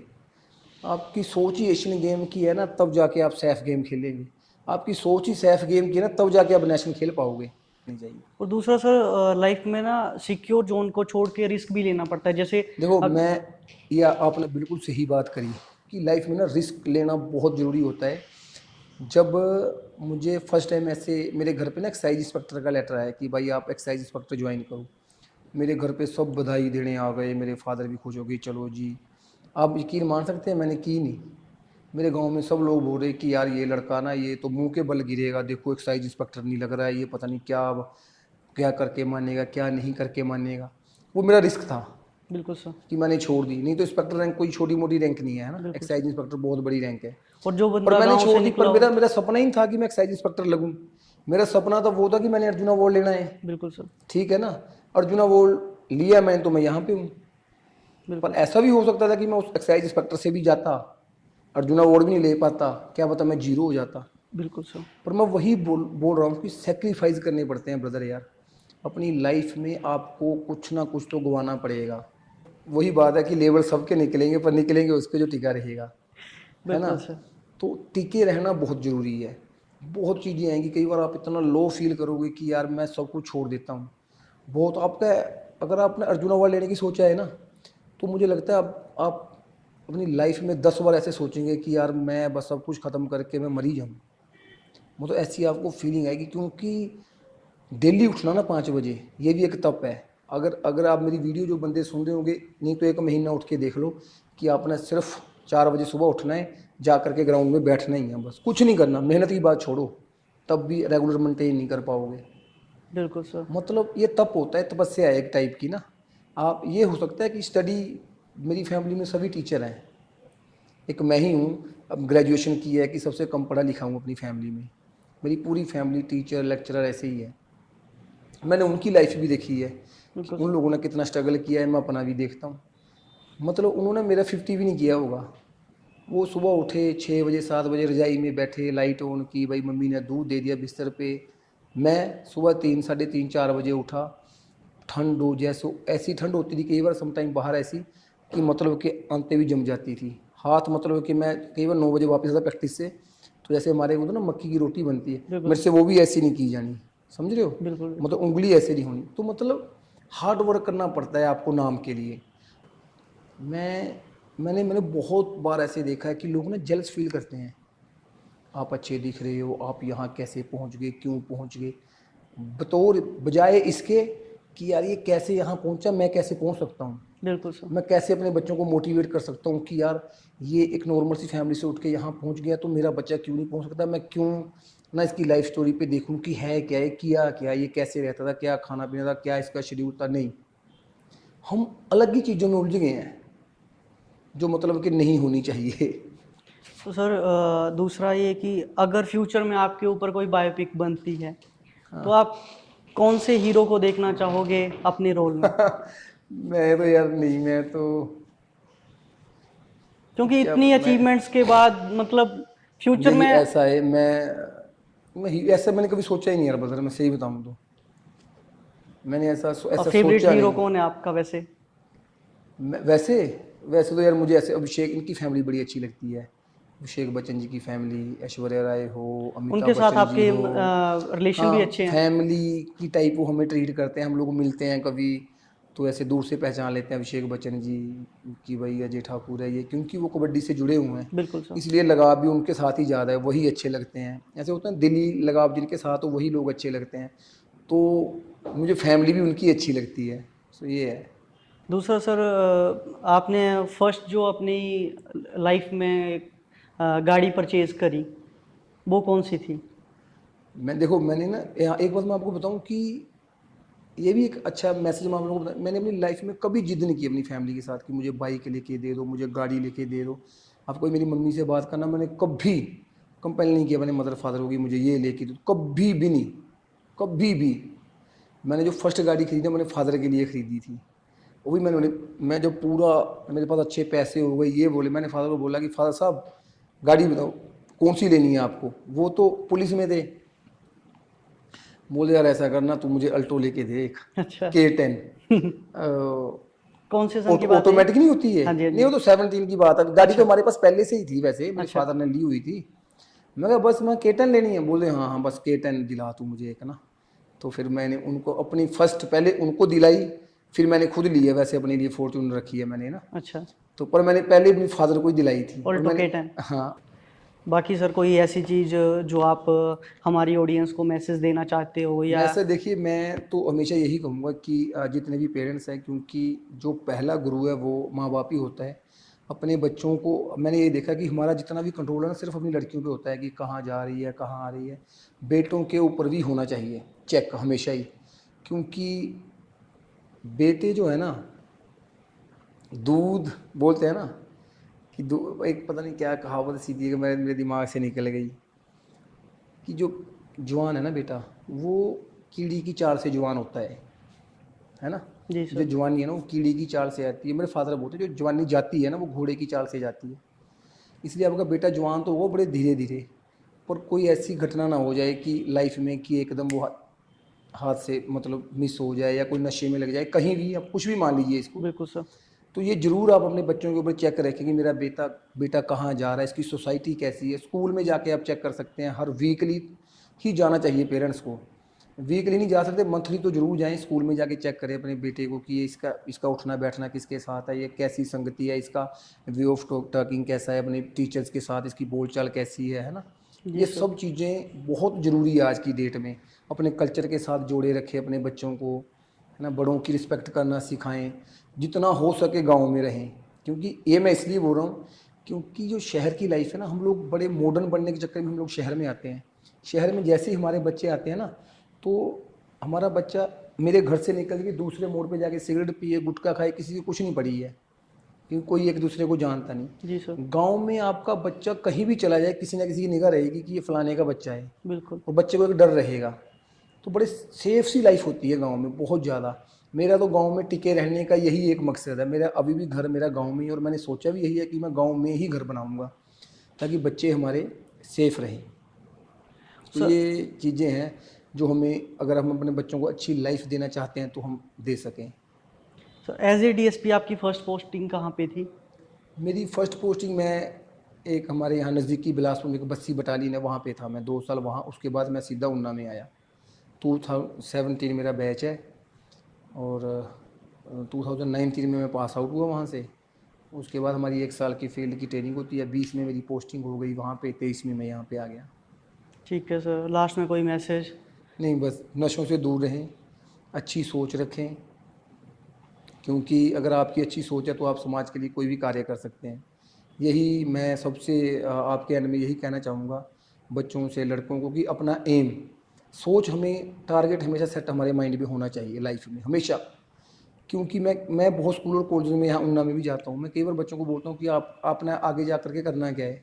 अब यकीन नहीं मानेंगे 50% बच्चों को यही नहीं पता होता कि हमारा एम क्या है, मैंने करना क्या है। तो मैं पेरेंट्स से भी यही गुजारिश करूँगा कि अपने बच्चों का माइंड सेट जरूर बनाएं पहले से ही, कि तुझे टीचिंग लाइन में जाना है, स्पोर्ट्स में जाना है, बिजनेस में जाना है, कहीं भी जाना हो, अपने बच्चे को ना उन लोगों से मिलाते रहना चाहिए। अगर किसी को शौक है कि मेरा बेटा पुलिस में जाए, तो आप ना उसको पुलिस वालों के साथ मिलाते रहना चाहिए। अगर टीचिंग का, तो टीचर लोगों से मिलाते रहना चाहिए, ताकि वो हमेशा मोटिवेट रहे।